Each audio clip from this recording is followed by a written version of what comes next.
What is a lift and slide door? A lift and slide door is a sliding door that can be raised and lowered using a handle, enabling movement and fixation. When the handle points downward, the rollers are in contact with the track, allowing the door to slide freely. When the handle is lifted upwards, the rollers disengage from the track, the door panel drops, and seals tightly against the track, making the door immobile. What are the advantages of lift and slide door?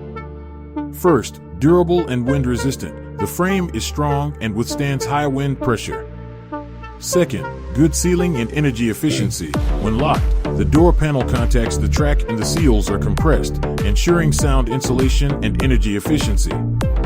Third, safe and adjustable. The door panel can be locked in any position, preventing children from being harmed at home and allowing flexible environmental isolation in public spaces.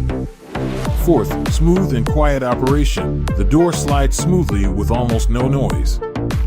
Due to these advantages, lift and slide doors are ideal for residential balconies, commercial showrooms, public corridors, and entrances.